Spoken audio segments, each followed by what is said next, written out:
Hey everybody, this is Jo, and I'm here in my Houston, Texas garden, and I'm in Zone 9A, and I thought I would give you a little tour of all the native Texas plants that I've got in my backyard. I will do a front yard tour of native plants later on this week. So I'm first going to apologize. I have got an air conditioner unit running that'll be noisy for the first few minutes, and then I've got joyful noises next door of kiddos playing in the pool, which is wonderful. It tells you how warm it is in Houston, is that they're having a ball in the pool next door. So that's what you hear in the background. Okay, I'm starting, of course, on a Texas bluebonnet, which is the state flower of Texas. So I'm going to start. I'll bring you past the AC unit. I apologize for the sound. All the way, you can see we removed our non-native Japanese yews. Gosh, it's probably been almost 2 months. And I just finally this week got my native wax myrtle put in, and I'm really thrilled about that.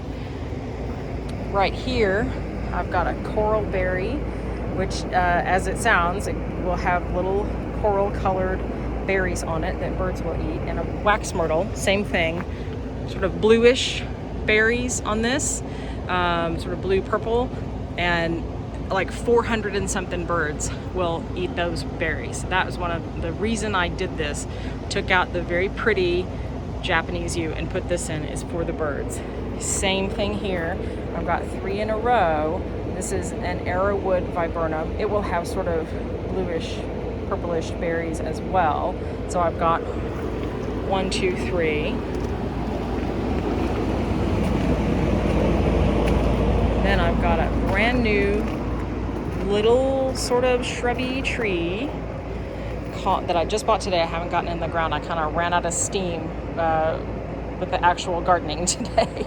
And so this is called a parsley hawthorn, and it can be a tree up to 15 feet. Probably will be more like 8 or 10 for me, and will be a little shrubby. You can have it as a bush or as a tree. It just depends. It will have his beautiful white flowers, and it will have berries in the fall for the birds as well. And then this tree is a Texas kidneywood, and I bought it because it was a host plant for a butterfly, but also beautiful white flowers, very similar actually flowers to this. And it is sort of the same. It can be a shrub. You can kind of train it into a tree. I probably have these pretty close together. I'm gonna shove the chicken over a little bit, the rooster, to give this a little more room. But I'm not gonna really let either one of them get much taller than the fence. Okay, so during the freeze in December, all 3 pots of foxtail fern died, and I was looking for something that can take blazing hot sun first thing in the morning, and then complete shade the rest of the day. So I've got more coral berry. They have been so pretty. They are such pretty little plants, little delicate leaves, and kind of that lighter green, and they have just transplanted. Everyone I've planted so far in the ground has just looked, it didn't even skip a beat. I planted it and it was like, I'm happy to grow there, and they're beautiful. And so I went ahead and bought 3 big ones. That's all they had at the store today. And so again, I ran out of steam before I got the last 2 in, but I'm excited about having those and trying those there. This is a false indigo, which I am hoping will bloom really nicely. It didn't really bloom much last year, and it's a butterfly host, and I love it. And then this is little blue stem, and it is a native grass as well. And they're not particularly happy here, but they look better than they have in the past. Got the Texas bluebonnets here, and then this is a native milkweed that is looking so pretty. I'm really excited about it, and it's covered with aphids. It's sort of an aphid trap. They're not hurting the plant, and you can see it is a snack bar. It's a buffet for ladybugs. And so you can see I come over there just everywhere, ladybugs all day long, eating all these aphids. And so they're not going to hurt that milkweed. I don't really want them on my roses, my buds on my roses, and I might squirt it with some water, but it's not going to hurt the milkweed at all.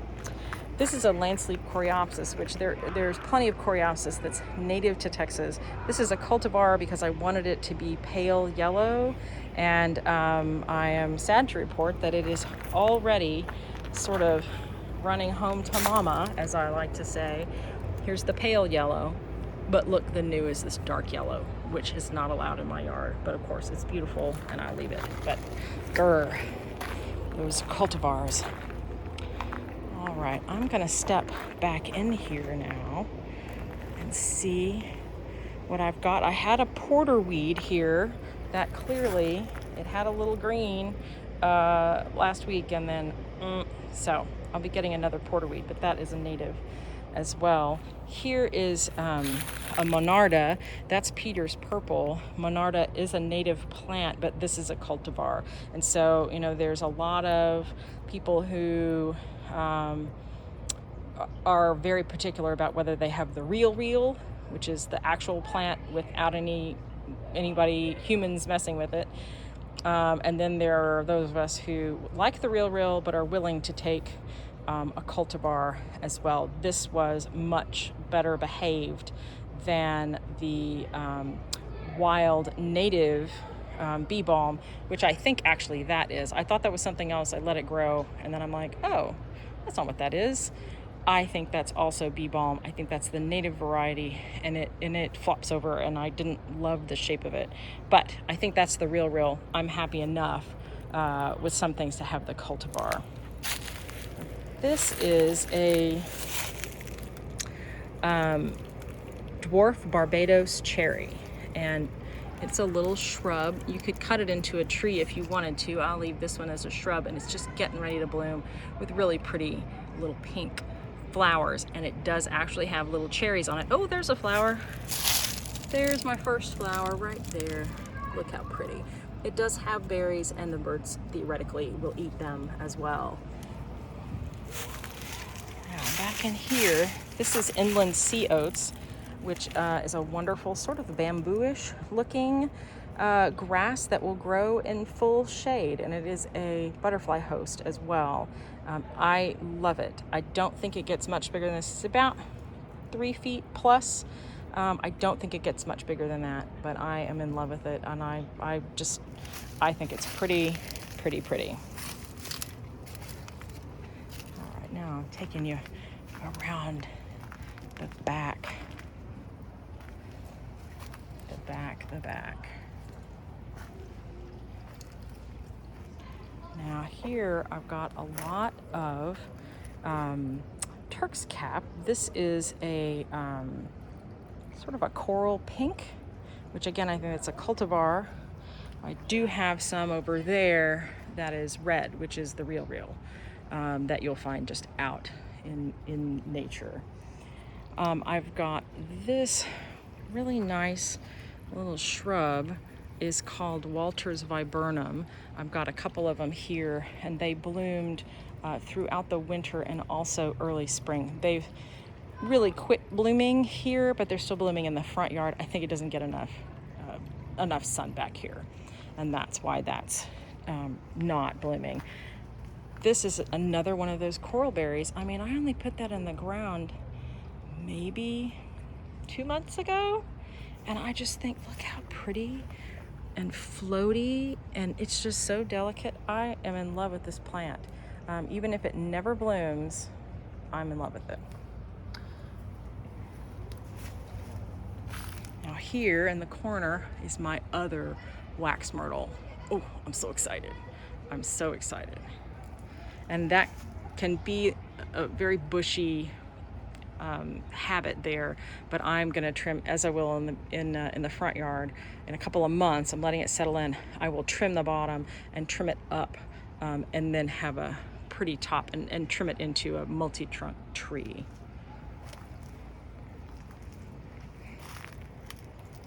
And I've got another, I'm tucking in one more coral berry. So pretty.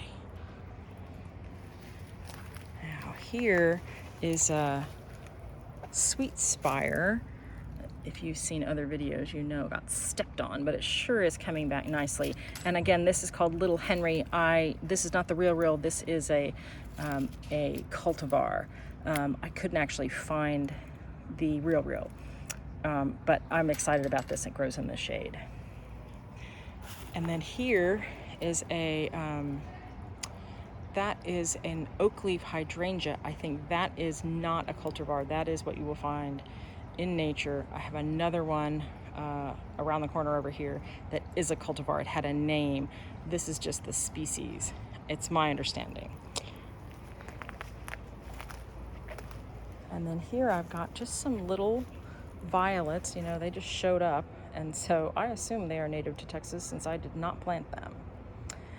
Here I've got an American beautyberry, and it has finally come out. I actually was sort of waiting for beautyberry to show up before, so I didn't just show you sticks when I made this video.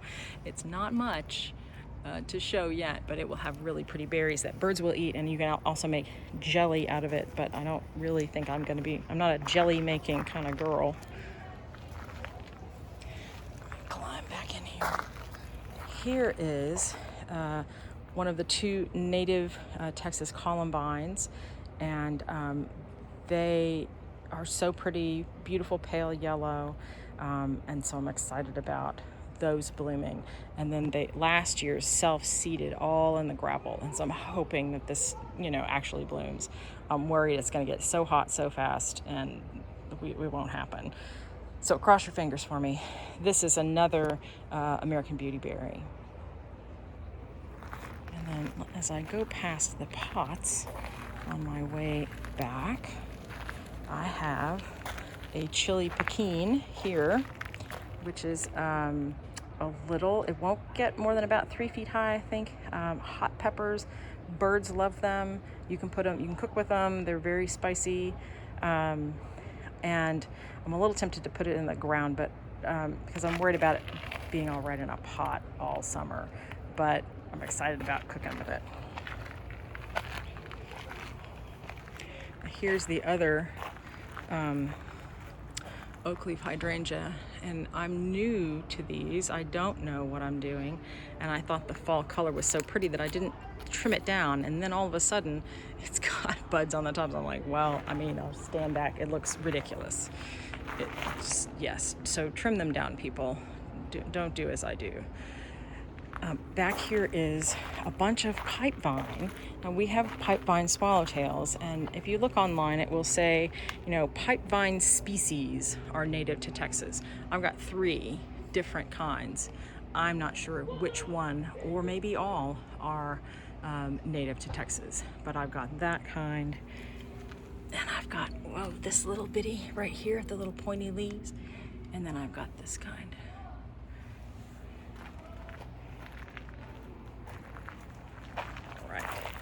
Take you back around here. Oh, there she is. Mrs. Doubtfire shows up. You showed up. She must have not heard my voice. Okay, this is a mist flower, blue mist flower. And then next to it, and the butterflies really, really like that. This is a pigeonberry, which is native to Texas, that has little red berries, and birds will eat that as well. And then the star of the show back here is this pink Gulf Coast penstemon. It is absolutely my favorite thing back here. I can't even get over it. And I've just watched bees climb inside these little flowers all day long, and it's just so pretty and floaty. And oh my gosh, this is like 3.5 feet tall now, which I did not know would happen. So if you grow it, give it a year, maybe even 2, and it gets tall and just goes crazy. All right, back here is I was also waiting for this to leaf out to show you. This is a Texas red bud, which did not give me any red buds this year. I'm very disappointed, but I was a little worried it was dead, so I'm very happy about that. Back in the back there is a salt marshmallow. It sort of needs a boggy place. I'm a little worried that might not be too wet, not be wet enough for it, but I'm hoping. Let's see, what else do I have that's native I can show you? Oh, this is Salvia leucantha, which is Mexican bush sage, and it some of them will bloom in the spring. This one is not. I kind of dug it up and divided it, so it's a little bit stunted, but it will be gorgeous in the fall.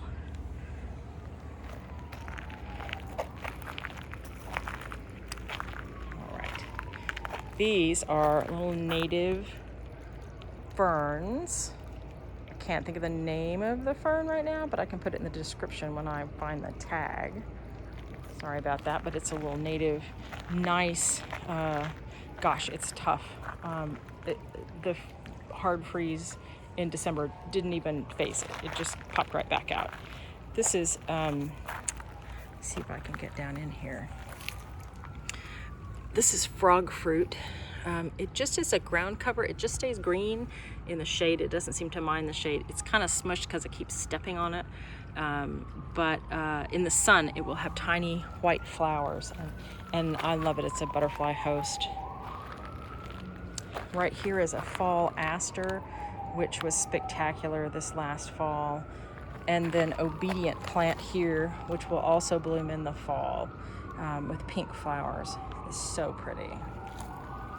This is a crinum lily, and there are lots of crinum lilies that are native to Texas. And so I'm not sure, this may be a cultivar. I bought this from a lady from her backyard during her house was getting torn down. She was going to a nursing home. And so I went to her garage sale and bought this off of her. And so I have no idea if it's a cultivar or not, but there are a lot of different crinum lilies apparently that are native to Texas. Oh, and this cracks me up, my blue bonnet, but look at the purple one. I'm so happy. I love the purple one. It just, just showed up as part of the seed packet. This is Liatris, which is also native to Texas and a lot of places. And I have never grown it before. It came in little bulbs, and I'm super happy that they came up. It was so fun to watch them come up. There's another bee balm. It's a cultivar. Oh, I almost walked past it. This is wine cup, which is kind of closed for the night. Little wine cups. There's one that's sort of faded, but showing.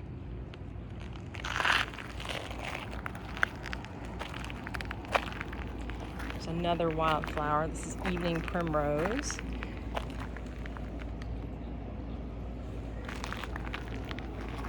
And then, around here, that is Gulf pink muley grass. And it was absolutely spectacular this past year. I love it. I love it. They're coneflowers. Purple coneflower is native to Texas. These are all cultivars. Well, some of them are cultivars. And so again, you have to sort of split hairs on whether you're counting that as a Texas native. I do. This is Salvia gregii. That's the white variety. This is pink skullcap, I think. I know it's a native Texas plant. It has yet to bloom. This is my first year with it. And I think it's called pink skullcap, but I might be wrong. These are Stokes asters. What else do I have out here that's native? Let me keep walking. It's getting dark on me. So I'll find those native plants fast.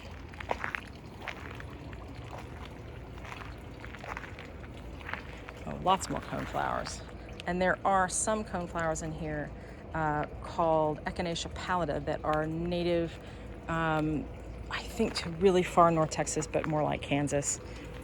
More like Kansas. Oh, look, neighbor kitty. Hello, buddy. That is Ghost. Oh, there's my little wild geranium that's just a weed, but I'm letting it grow. Let's see if there's anything back here before I say goodbye.